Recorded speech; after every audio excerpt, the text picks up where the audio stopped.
नमस्कार दोस्तों, एक बार फिर से आप सभी का स्वागत है। दोस्तों, साल 2023 का दूसरा सूर्य ग्रहण 14 अक्टूबर 2023 दिन शनिवार को लगने जा रहा है। यह ग्रहण बहुत ही ज्यादा अद्भुत होने वाला है। इस ग्रहण के दौरान 3 ऐसे खास संयोग बनने वाले हैं जो कि लगभग 175 सालों के बाद बन रहे हैं। तो आखिर कौन से ऐसे वह खास संयोग है और ग्रहण के दौरान आपको कौन कौन सी सावधानियां रखनी है, ग्रहण कौन से नक्षत्र में पड़ रहा है, इसके साथ ही हम लोग ग्रहण का सही समय और सूतक काल क्या होगा, इन सभी के विषय में विस्तार से बात करेंगे। लेकिन उससे पहले अगर आप लोग इस चैनल पर नए हैं तो चैनल को सब्सक्राइब करें और वीडियो को भी लाइक कर दें। दोस्तों, वैज्ञानिकों के अनुसार सूर्य ग्रहण उस स्थिति को कहा जाता है जब सूर्य और धरती के बीच चंद्रमा आ जाती है और यह तीनों एक ही रेखा में होते हैं। ऐसी स्थिति प्रायः अमावस्या के दिन ही पड़ती है। तीनों एक ही रेखा में होने की वजह से सूर्य का प्रकाश धरती तक नहीं पहुंच पाता, बल्कि चंद्रमा के द्वारा सूर्य को ढक लिया जाता है। वहीं पर शास्त्रों के अनुसार सूर्य ग्रहण उस स्थिति को कहते हैं जब सूर्य राहु और केतु के द्वारा ग्रास कर लिया जाता है।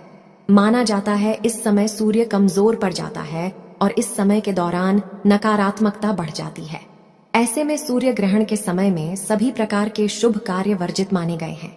ऐसे में दोस्तों, सूर्य ग्रहण का समय आपको जरूर जानना चाहिए। दोस्तों, साल 2023 का दूसरा सूर्य ग्रहण आश्विन मास की अमावस्या तिथि पर 14 अक्टूबर 2023 दिन शनिवार को लगेगा। यह एक वलयकार सूर्य ग्रहण होगा, जहां एक तरफ 14 अक्टूबर को साल का पहला सूर्य ग्रहण लगेगा, वहीं पर ठीक इसके 14 दिनों के बाद 28 अक्टूबर को साल 2023 का दूसरा चंद्र ग्रहण लगने वाला है। शास्त्रों में बताया गया है यदि एक ही माह में 15 दिनों के अंदर 2 ग्रहण लगे तो यह बेहद ही अशुभ संयोग माना जाता है। ऐसे में आश्विन मास की अमावस्या तिथि पर जहां एक तरफ सूर्य ग्रहण लग रहा है तो वहीं पर आश्विन माह के शुक्ल पक्ष पूर्णिमा तिथि पर साल का दूसरा चंद्र ग्रहण लग रहा है। ऐसे में यह दोनों ही ग्रहण बहुत ही ज्यादा अशुभ होने वाले हैं और इस ग्रहण में आपको सावधान रहने की जरूरत है। दोस्तों, आपको बता दें कि यह संयोग कई वर्षों में केवल एक ही बार होता है। इस ग्रहण में एक और बहुत ही ज्यादा भयानक खतरनाक संयोग है। दोस्तों, आपको बता दें कि 14 अक्टूबर को दिन शनिवार है और 28 अक्टूबर को भी दिन शनिवार है, यानी कि दोनों ही ग्रहण दिन शनिवार को पड़ने वाले हैं। माना जाता है शनिवार को पड़ने वाला ग्रहण बेहद दुर्लभ होता है। दोस्तों, 2023 का दूसरा ग्रहण इसलिए भी बहुत ही ज्यादा महत्वपूर्ण हो जाता है क्योंकि यह 14 अक्टूबर को लगने जा रहा है और आप सभी जानते होंगे कि इसके ठीक एक दिन बाद यानी कि 15 अक्टूबर को कलश स्थापना है। दोस्तों, साल 2023 का दूसरा सूर्य ग्रहण कन्या राशि और चित्रा नक्षत्र में पड़ने जा रहा है। चलिए जानते हैं ग्रहण के सही समय और सूतक काल के बारे में। दोस्तों, सूर्य ग्रहण में सूतक काल ग्रहण लगने से ठीक 12 घंटे पहले शुरू हो जाता है, जबकि चंद्र ग्रहण में यह 9 घंटे पहले शुरू होता है। ग्रहण के सूतक काल के दौरान सभी प्रकार के शुभ कार्य की मनाही होती है। इस दौरान देश भर के तमाम मंदिरों के कपाट बंद कर दिए जाते हैं। अगर आपको ग्रहण लगने का सही समय पता है तो आप उसमें से 12 घंटे घटा करके सूतक काल निकाल सकते हैं। दोस्तों, साल 2023 का दूसरा सूर्य ग्रहण 14 अक्टूबर को रात 8:33 से शुरू हो जाएगा और यह ग्रहण लगभग 5 घंटे तक चलेगा। ग्रहण की समाप्ति रात 2:25 पर होगी, या फिर कहे तो 15 अक्टूबर को सुबह 2:25 पर। चलिए अब जानते हैं यह ग्रहण कौन कौन से देशों में दिखाई देगा। हम लोग इस विषय पर भी बात करेंगे कि ग्रहण के दौरान हमें कौन कौन सी सावधानियों का पालन करना है।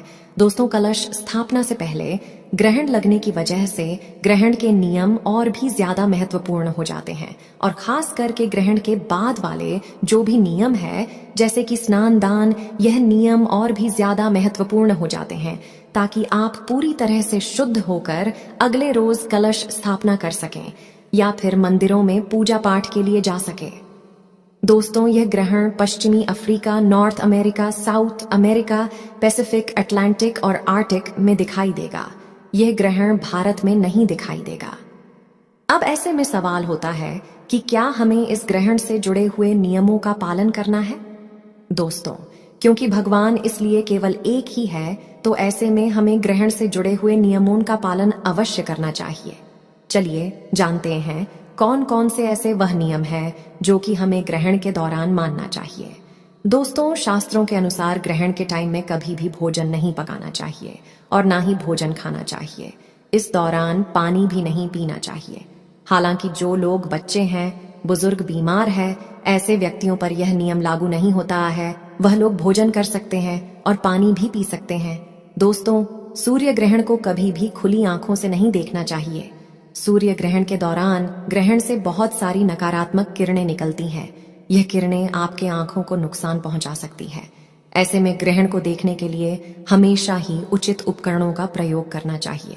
शास्त्रों में कहा गया है कि ग्रहण के दौरान भगवान की किसी भी चीज और मूर्ति आदि को हाथ नहीं लगाया जाता है। ऐसे में तुलसी के पौधे को भी छूना मना होता है। कहते हैं कि सूतक से पहले ही तुलसी के पत्ते तोड़ लें।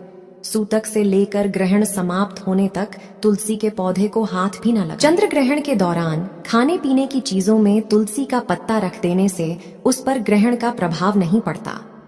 ग्रहण के सूतक शुरू होने से पहले लोगों को खाने पीने की चीजों में खासकर अचार, मुरब्बा, दूध, दही और अन्य खाद्य पदार्थों में तुलसी का पत्ता रख देना चाहिए। ऐसा करने से खाने की चीजों पर ग्रहण का प्रभाव नहीं पड़ेगा।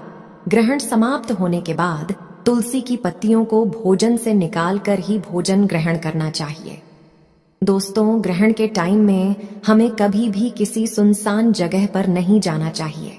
माना जाता है सूर्य ग्रहण के टाइम में ऐसी जगहों पर नकारात्मक शक्तियां जैसे कि भूत, प्रेत, चुड़ैल एवं काली शक्तियों का वास होता। दोस्तों, सूर्य ग्रहण के टाइम हमें किसी तिराहे या चौराहे पर पड़ी अनजान वस्तु को अपने घर में नहीं लाना चाहिए। दरअसल ऐसे समय में तांत्रिक लोग अपनी काली शक्तियों को सिद्ध करने के लिए ऐसी जगहों पर रुपया, पैसा, सिक्का छोड़कर आ जाते हैं। यह अगर आप अपने घर ले आते हैं तो यह आपको भारी नुकसान पहुंचा सकता है। दोस्तों, उन सूर्य ग्रहण के टाइम में हमें अपने बाल और नाखूनों को नहीं काटना चाहिए। ऐसा करना शास्त्रों में बेहद अशुभ बताया गया है। सूर्य ग्रहण के टाइम में हमें इस बात का ध्यान रखना चाहिए कि हम अपने घर में मौजूद पूजा स्थल में प्रवेश ना करें और ना ही हमें मंदिरों में प्रवेश करना चाहिए। इस दौरान निरंतर गायत्री मंत्र का जाप करते